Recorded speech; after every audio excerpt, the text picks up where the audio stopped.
Thank you. Let me just thank, first of all of you for being here today. I know it's warm in here, believe me, I do, and I'm glad we opened that door. But thank you for sticking it out in the middle of the week, middle of the day, coming out here and being a part of this. Thank you for welcoming Governor Jindal. This is one of our favorite parts of the state, the Tampa Bay area, that believed in me early in this campaign. Thank you, Senator Lee. He's jumped on board so early and gave his life at a time when others didn't think that this was a doable campaign. I'm eternally grateful to you. Rachel Burton's here today. We're so proud of the work she's doing in Tallahassee, and we should all be doing a phenomenal job as a state representative. And of course, our chairwoman, right, Debbie Cox-Rouse, she also happens to be the vice chair of the state party, and is doing a great job all around the state on behalf of our campaign.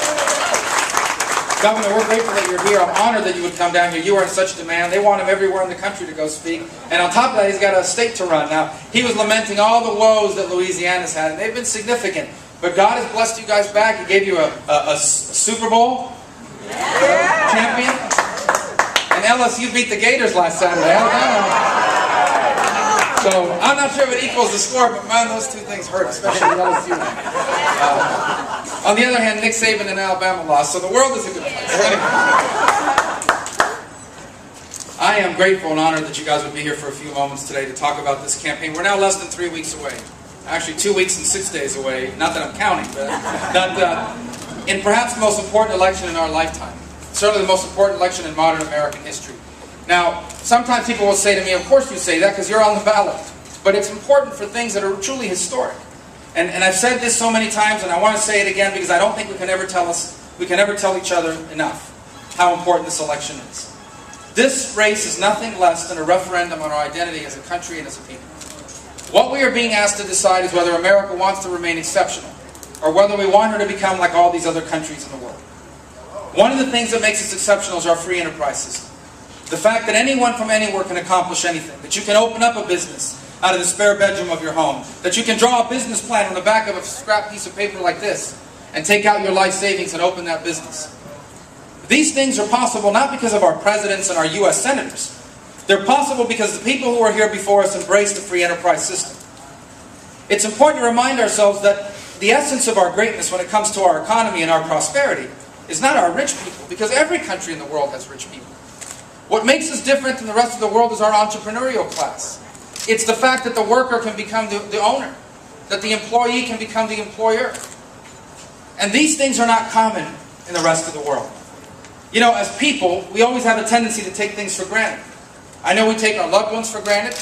When we have it, we take our health for granted. Sometimes we take air conditioning for granted. We shouldn't. And we shouldn't take our country for granted. Because it is not like this everywhere else in the world. It's a story that I know firsthand. Because I am literally a generation removed from a very different life. On the days that I get to go out in the state and campaign and stand next to superstar governors like Governor Jindal and give speeches like this, I often have to remind myself that less than 2 decades ago, my dad was standing behind a rollaway bar as a bartender at hotels on Miami Beach or Las Vegas. That my mom worked as a maid at a hotel in Las Vegas and a stock clerk at Kmart. That my parents worked jobs so that their children would have an opportunity to have a career. And these things I owe to God's blessings. I owe to my parents' hard work and sacrifices. But I also owe it to the fact that I was privileged to be born a citizen of the single greatest society in all the history of the world.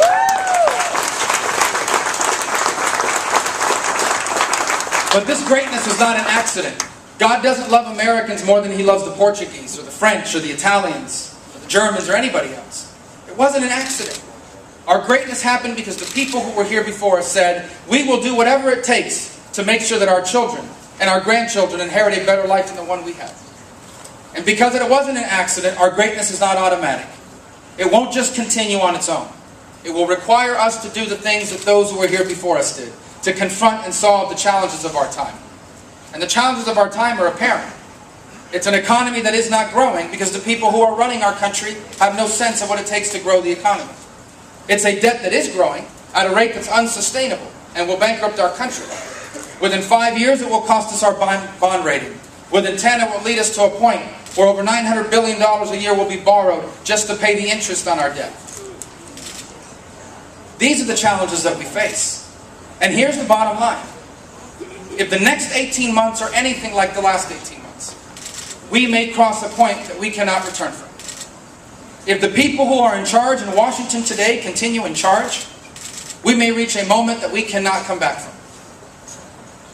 The road that Washington has us on today, and that quite frankly both parties in Washington are guilty of putting us on, will rob us of our exceptionalism. And at its core, that's what this election is about.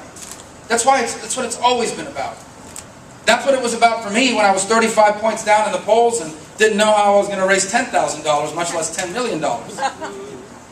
But I knew that no one else running would say what I just said to you, or have any ideas about what to do about it. I knew that in the Republican primary, my opponent, at the time a Republican, Governor Charlie Crist, he wasn't going to stand up to this agenda in Washington and offer an alternative. He took Obama's money. How is he going to stand up to him? And on the Democratic side, my opponent, who believes what he believes in, he actually believes the things he's campaigning on, but he's wrong. His voting record reflects Nancy Pelosi's 98% of the time. And I know one thing for sure. The people of Florida do not want Nancy Pelosi as their next U.S. Senator. No! So, I knew that if I wanted our next U.S. Senator to be someone that would stand up to this agenda and offer an alternative, I would have to run in the Republican primary. And that's why we did. And we believe that once people understood that choice, those numbers would change and this race would become different. And I think it has. People talk about the polls, Governor. They're always good to be up rather than down. I don't have the luxury of paying attention to them for two reasons. Number one, because I used to be down by 30 points. And number two, because a lot of them have been wrong around the country. That's right. They've been doing these polls around the country that show this guy winning or that gal winning, and then they don't win. And they're like, what happened? I don't want to be that person. We don't want to be the... And that's why we've got to continue to work. The next 2 weeks and 6 days are going to be different than the last year and a half. And here's why. My opponents, with all due respect, they're wrong on the issues. They can't campaign on job creation because they both supported the stimulus package. And the stimulus package is a massive failure. The federal government borrowed $800 billion under the guise of job creation. And yet unemployment is higher. 3 million Americans have lost their jobs since it passed. Over 200,000 Floridians have lost their jobs since it passed. If you take the administration's own dollar figures, they spent $150,000 per job created or saved, not a wise investment, of borrowed money. And yet now we owe $800 billion, our children do. And no jobs or economic growth to show for it. For them, this campaign can't be about the health care bill, because neither one of them wants to repeal it. And yet every day we get worse and worse news about it. If you're a small business, you're now going to have to fill out a 1099 for every business-to-business transaction you conduct, over $600. There is no small and mid-sized business in America that could possibly survive that. What about the death The penalty? same bill that requires, it's getting rid of the child-only policies. The companies are dropping child-only policies. Premiums are going up. It's raiding Medicare. Remember how every promise they made about this health care was a lie. Was a lie. Every single one. They said that this would reduce the cost of health care in America. It's not true. They lied. It said that it would lower premiums. It's not true. They lied. It said that if you were happy with your current health care coverage, no one would lose it. Didn't they say that? Yes. They lied. People are losing. Up to 69% of people can lose their existing coverage the way they've written the rules. This bill has to be repealed and replaced, because it's not just damaging the healthcare sector, it's having a crushing effect on job creators. The governor outlined in graphic terms that our government's not just broke, it's broken. And the disconnect between the real-world solutions that the innovators in Louisiana understood and the proposals coming from government bureaucrats during the oil spill is a startling reminder of how out of touch Washington is. It's deeper than that. Go out and talk to these economists, or go out and talk to a U.S. senator or a congressman about what it takes to turn around the economy, and you will hear a certain set of ideas. And then go out and talk to job creators, as we have done for 18 months. They're not living on the same planet. The politicians, particularly the two people I'm running against, there isn't a problem in America that they don't think can be solved with either a new tax on somebody or a new government program. And yet you talk to job creators, Republicans, Democrats, Independents, all over the state from every ethnicity and background, and they're all saying the same thing. We are afraid to grow. We are afraid to hire.